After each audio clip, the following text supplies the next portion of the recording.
La discipline n'est pas votre maître, ce n'est pas quelque chose pour vous régenter, ce n'est pas une loi. Mais la discipline est un instrument que Dieu met dans vos mains pour vous aider à arriver là où vous le voulez. Mais vous n'arriverez jamais sans vous servir de cet instrument qu'est la discipline. Restez avec nous dans Jouissez de votre vie.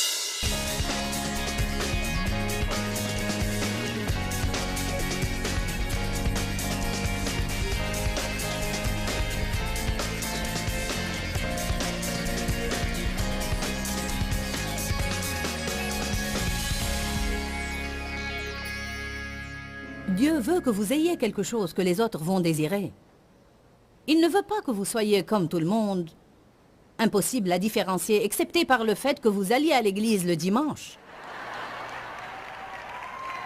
Il y a juste un petit quelque chose en plus à cela. Je parle de pardonner à ses ennemis et d'être aimable avec ceux qui ne le sont pas avec nous, d'être juste rempli de paix et de joie, d'amour, de joie, de paix, de patience, de bonté, de bienveillance, de douceur, d'humilité et de maîtrise de soi.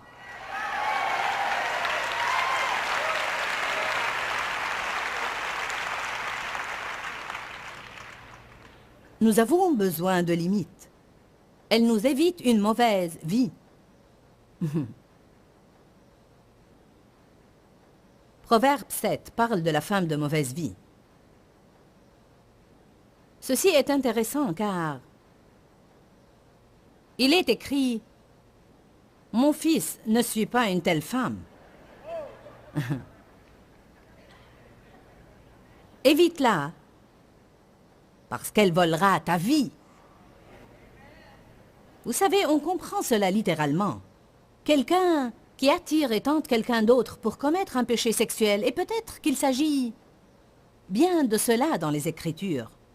Mais Dieu m'a montré un jour que même cette femme-là n'était pas perdue dans ce seul domaine de sa vie. D'habitude, quand quelqu'un a un problème dans un domaine de sa vie, c'est parce qu'il a beaucoup d'autres gros problèmes dans d'autres domaines de sa vie. Pratiquement toujours, quand vous rencontrez quelqu'un qui a vraiment de gros problèmes financiers, je veux dire, et je ne parle pas uniquement d'une personne qui se débat dans le domaine financier, mais je parle de gens qui ne peuvent absolument pas s'en sortir avec leur argent. Et peu importe ce qu'ils font et combien ils ont, ils ne s'en sortiront pas correctement. Ils ne savent pas gérer leur argent, car ils ne comprennent pas qu'on ne peut pas dépenser plus que ce qu'on a. Certaines personnes, à la fin de leur vie, n'ont toujours pas compris cela. Vous savez quoi? Aussi longtemps que vous continuerez sur la même route, vous vous retrouverez à la même destination. Et si vous prenez ce chemin et vous n'êtes pas content de là où vous arrivez, comme il est stupide de revenir par cette même route et de la reprendre de nouveau, pensant qu'à la fin vous arriverez cette fois à un autre endroit.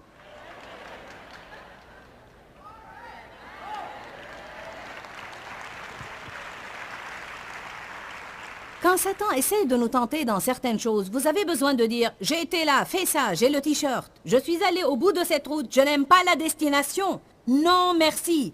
Non, non, non, non. J'ai placé une limite. »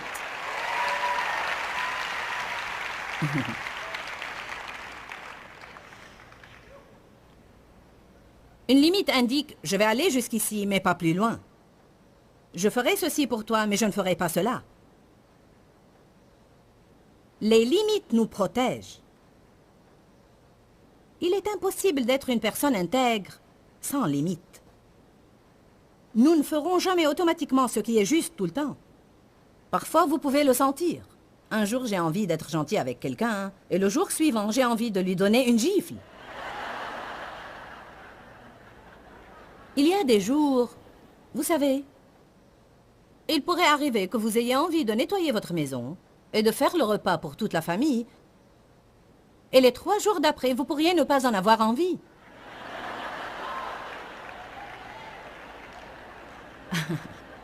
Alors vous vous asseyez ces 3 jours-là, vous regardez des feuilletons insipides, sans rien cuisiner pour la famille. Et à ce rythme, vous verrez combien de temps vous resterez mariés.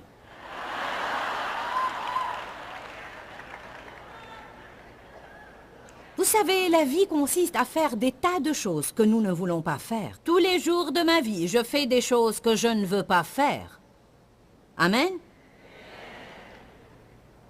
La discipline n'est pas votre ennemi. C'est une amie. Beaucoup de gens, quand vous leur parlez de discipline, sont « Ah, la discipline ». Nous avons une mauvaise attitude concernant la discipline. La discipline n'est pas votre maître. Ce n'est pas quelque chose pour vous régenter. Ce n'est pas une loi. Mais la discipline est un instrument que Dieu met dans vos mains pour vous aider à arriver là où vous le voulez. Mais vous n'arriverez jamais sans vous servir de cet instrument qu'est la discipline. C'est triste à dire, mais nous avons une chair. Et notre chair porte en elle le principe du péché. Paul n'a pas dit que le péché était mort, il a dit « Je suis mort au péché ». L'homme intérieur, l'homme né de nouveau, ne voulait plus, ou bien n'avait plus aucun désir désormais de péché, mais le péché était toujours bel et bien vivant. Me comprenez-vous? Qu'a dit Paul dans Romains 7? Il a dit « Quel est mon problème? Les choses que je ne veux pas faire, je finis par les faire, et celles que je veux faire, je ne les fais jamais. » Je ne me comprends pas du tout, dit-il. Si je ne veux pas faire ça, pourquoi suis-je en train de le faire? Si je veux faire ce qui est juste, pourquoi ne le puis-je pas? Parce qu'il dit, je prévois de faire ce qui est bon, et ensuite, quand j'essaye, quelque chose dans ma chair s'oppose à moi et m'empêche tout le temps de le faire. Donc cela prend du temps de développer de nouvelles habitudes. Nous apprenons à marcher. Les enfants doivent apprendre à marcher. Nous apprenons à marcher la vie chrétienne. Nous apprenons à parler la vie chrétienne, pour ainsi dire. Paul a dit aux Corinthiens, il a dit, « Vous êtes encore des bébés, je ne peux vous donner aucune viande, mais du lait seulement. » Savez-vous ce que dit la Bible amplifiée? Elle dit, « Vous êtes immatures, incapables encore de parler. » J'ai toujours pensé que c'était drôle. Il est en train de dire à ces adultes, « Vous ne savez pas parler. » Parce qu'il y a une façon pour les chrétiens de parler et une façon pour les non-chrétiens de parler. Puisque nous allons parler à propos de choses perdues, corrompues, pourquoi ne pas parler de la bouche? Je pensais que ce serait un bon point de départ. N'avez-vous jamais dit à propos de quelqu'un, il ne sait pas tenir sa langue? Que signifie cela, une bouche non disciplinée? J'ai lu ceci dans un livre récemment. Les gens ont besoin d'apprendre à parler d'une façon nette. Vous devez penser à cela. Les gens ont besoin d'apprendre à parler net. Vous recevez votre salaire brut, et puis vous avez ce tas de choses retirées. Puis vous recevez le montant net du chèque. Bien, on a besoin d'apprendre à parler net au lieu de parler brut.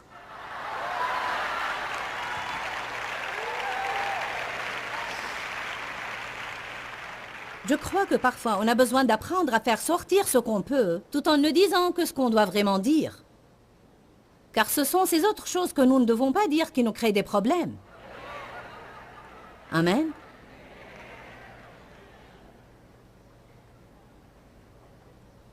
Apprenez à parler net et les gens ne se lasseront pas de vous écouter.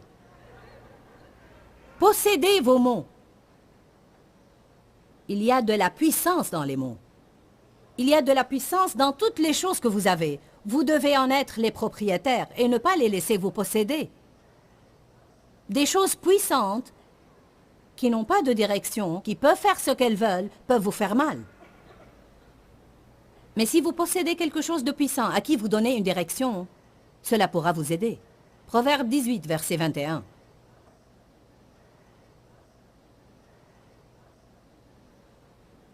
La mort et la vie sont au pouvoir de la langue. Combien plus de puissance pourrions-nous obtenir?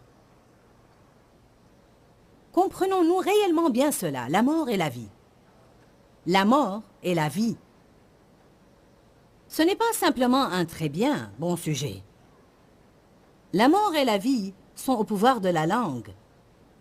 Et celui qui aime sa langue en mangera les fruits, soit pour la vie, soit pour la mort. Donc, qu'est-ce qu'il dit? Si je parle mort, je mangerai mort.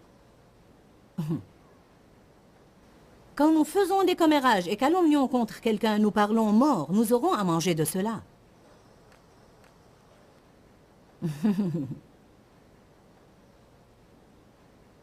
Si je parle vie, alors je mangerai vie. Si je parle bien des autres, cela me fait me sentir mieux.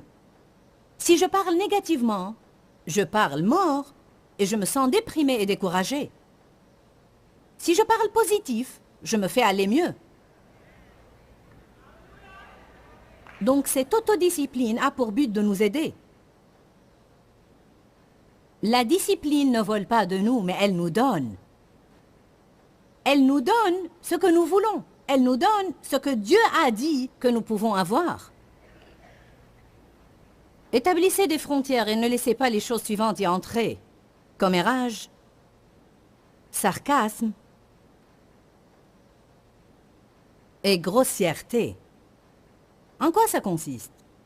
Être drôle d'une manière vulgaire. Flatterie non sincère.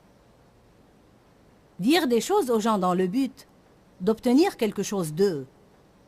Menaces. Paroles négatives, etc., etc., etc., etc.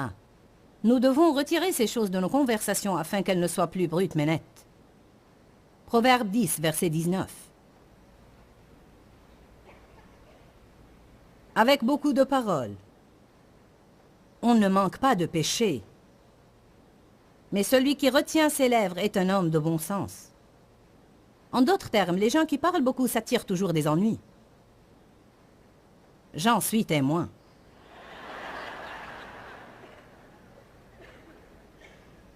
Mais j'essaye. J'ai élaboré un plan. Bon, gloire à Dieu, je dirai seulement ce que je dois vraiment dire. Mais c'est comme si j'oubliais toujours. Ensuite, je recommence à parler. Qui sait de quoi je parle? Vous êtes d'accord? Je ne suis pas en train de suggérer de ne jamais rien nous dire les uns aux autres. Nous devons avoir des conversations. Mais on parle juste pour parler. C'est simplement que nous aimons nous entendre. Il y a beaucoup de gens qui se parlent à eux-mêmes. Juste parce qu'ils aiment le son de leur voix. Proverbe 13, verset 3. Celui qui surveille sa bouche garde son âme. Celui qui ouvre tout grand ses lèvres court à sa perte. Oh mon Dieu, ça devient bien. Proverbe 21, verset 23.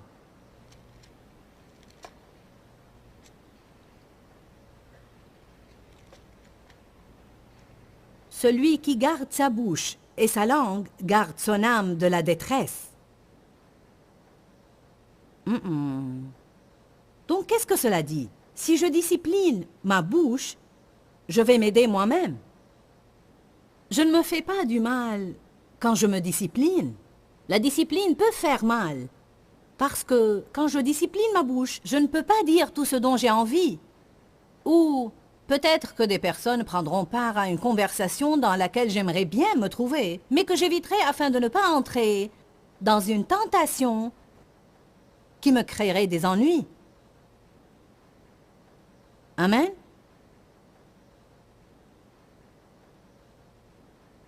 Disciplinez votre bouche. Vous aurez une meilleure vie. Et les désirs. Nous devons discipliner nos désirs. Nous devons tracer des frontières autour de nos désirs. Des désirs sans frontières deviennent des tyrans demandant plus et plus et plus et plus et plus et plus. La chose que vous devez comprendre, c'est que vous ne pourrez pas satisfaire la chair. Elle ne connaît qu'une chose et qu'une chose seulement, plus. Je dois avoir plus. Je dois avoir plus. J'aime raconter l'histoire de cacahuètes enrobées de chocolat, car j'ai appris une leçon à travers ça. En fait, j'aime beaucoup les cacahuètes enrobées de chocolat. Maintenant, ne m'en envoyez pas et ne m'en achetez pas. Parce que si vous le faites, je les donnerai à quelqu'un d'autre. Quelqu'un m'a donné une fois un sac de cacahuètes enrobées de chocolat. Je les ai cachées dans la porte du frigo, dans la partie réservée au beurre. Vous savez, avec un petit rabat qui descend. Car c'était mes cacahuètes. Et je ne voulais pas que ma famille sache où les trouver. J'ai toujours à faire attention à ce que je mange. J'ai toujours eu un métabolisme en état de coma. Donc...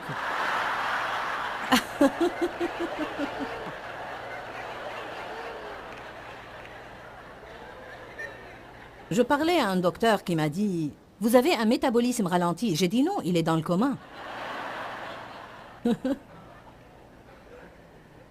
Vous voyez, je ne peux pas manger ce que je veux et garder la même taille. J'aurais aimé, mais je ne peux pas. Pourquoi? Il n'y a que peu de gens qui le peuvent. Qui a réalisé qu'il ne pouvait pas manger tout ce qu'il voulait, quand il voulait, et tout en ayant la taille qu'il voulait? Vous pouvez faire soit l'un, soit l'autre. Vous pouvez manger tout ce que vous voulez, mais vous grossirez plus que vous ne voudrez. Donc, nous avons déjà suivi cette route. Combien de fois ai-je perdu du poids? Ensuite, je recommence à manger ce que j'aime. Des pâtes, du maïs avec du beurre dessus. Des pâtes, pâtes. J'adore les nouilles. J'ai grandi avec des nouilles et je pourrais manger des nouilles tous les jours de ma vie. Mais je suis déjà arrivée au bout de cette route et j'en reviens toujours au même point. En quoi cela aidera-t-il quelqu'un qui continue toujours à prendre la même route de penser qu'il arrivera à une destination différente? J'aimerais des personnes futées ce soir qui comprennent bien et qui saisissent où je veux en arriver. Amen. Arrivons-en à quelque chose avec ceci ce soir. Donc j'avais ces cacahuètes dans cette petite porte du frigo et je me disais, bien tous les soirs après le dîner je mangerai une seule cacahuète. Comment une cacahuète pourrait-elle nuire? D'accord. Donc, 2, 3, 4 nuits, une cacahuète. C'était bien. Ensuite, c'était 2 cacahuètes. Et là, ma chère disait, je veux 2 cacahuètes. Je ne suis pas satisfaite. Je veux dire, ma chère était contente d'une seule cacahuète. Les 3 premiers jours, car je n'en avais pas eu depuis longtemps. Mais parce que je lui en avais donné, elle demandait plus. Vous êtes avec moi ce soir? Ensuite, rapidement, ça a été 3 cacahuètes, 4 cacahuètes. La moitié d'un sac de cacahuètes. Va au supermarché et donne-moi plus de cacahuètes. Je réclame des cacahuètes dans la portière du frigo d'ici jusqu'à la fin de la vie. Ensuite, pas seulement après le dîner, mais également après le déjeuner. Je voulais des cacahuètes. Ensuite, j'en suis arrivée au point de m'en empiffrer. Si bien que je ne désirais plus manger autre chose et ma chère continuait. Donne-moi mes cacahuètes. Quelqu'un comprend-il cela?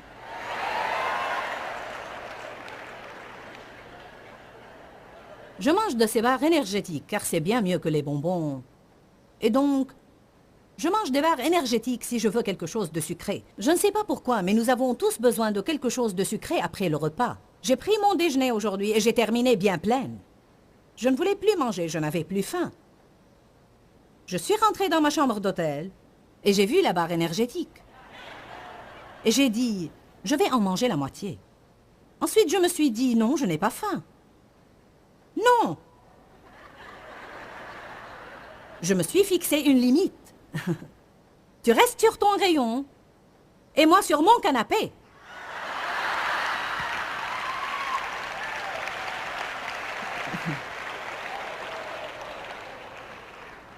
Parlez parfois à de telles choses. Vous dites, non, je ne vais pas vous manger.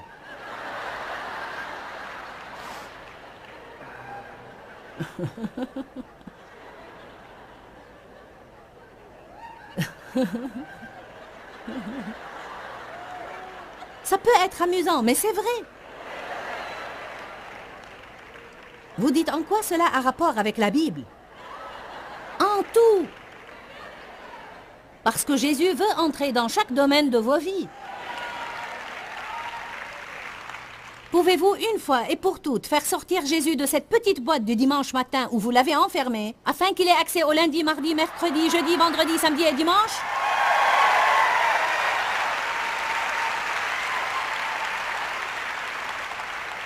Vous savez, des désirs sans limite deviennent de la convoitise.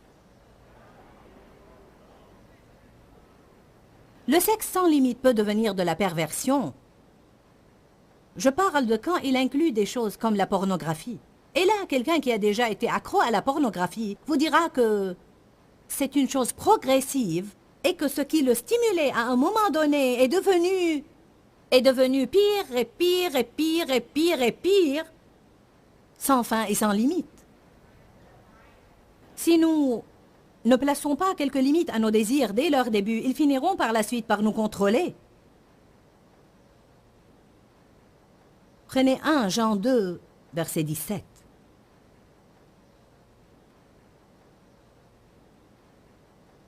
Quand nous pensons à la convoitise, nous pensons presque toujours au désir sexuel, mais vous pouvez convoiter n'importe quoi.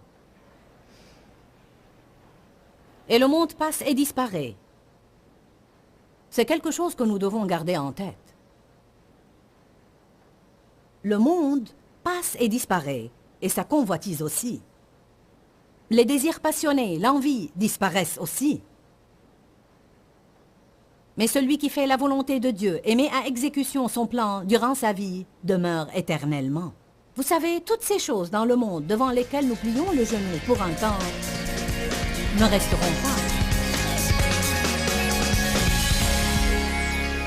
Bien, gloire à Dieu, nous avons parlé de comment être le propriétaire de notre vie. Et je n'entends pas par là que vous viviez d'une manière démesurée, que vous fassiez toujours tout ce que vous voulez sans vous soucier de ce qu'en pense Dieu ou quelqu'un d'autre. Mais je parle du fait de mettre en place des frontières dans nos vies. Plus précisément, des frontières montrées par le Saint-Esprit, afin de ne pas laisser les autres régenter ou diriger nos vies et tirer avantage de nous, parce que vraiment cela nous empêche de grandir spirituellement. Dieu désire que nous grandissions et que nous ayons une maturité spirituelle dans nos vies. J'ai une parole entendue pour vous. J'aimerais que vous lisiez un passage de Jacques. Je crois que certains d'entre vous en ont spécifiquement besoin aujourd'hui. Il dit « Mais il faut que la patience accomplisse une œuvre parfaite, afin que vous soyez parfait, accompli, irréprochable, sans aucun défaut, et qu'il ne vous manque rien, absolument rien. » La Bible nous enseigne que si nous laissons la patience travailler de façon parfaite en nous, nous deviendrons des personnes satisfaites et nous n'aurons pas tout le temps l'impression qu'il y a quelque chose d'autre que nous voulons. Nous n'allons pas avoir à l'intérieur de nous ce sentiment d'impatience. Quand, Seigneur, quand cela arrivera? Peu importe ce par quoi vous passez maintenant dans vos vies, c'est pour un but. Et cela fait un bon travail en vous. Cela développe ce fruit de patience en vous. Et quand nous sommes complètement patients, ce qui ne se produira pas avant que Jésus ne revienne nous prendre. Mais nous sommes en route, gloire à Dieu. Quand nous sommes complètement patients, alors nous serons ni plus ni moins le genre de personnes que rien n'ébranle, car totalement satisfaites par ce qui se passe dans notre moment présent. Je vous aime et je suis impatiente de partager à nouveau avec vous la parole de Dieu, alors que nous serons ensemble prochainement. Que Dieu vous bénisse. Dis-leur que je les aime. Dans ce livret, Joyce Meyer donne une révélation de l'amour de Dieu pour nous. Pour obtenir ce livret gratuitement, écrivez-nous à Joyce Meyer, boîte postale 40095-6300, Larnaca, Chypre. Ou bien visitez notre site web www.joycemeyer.org/fr.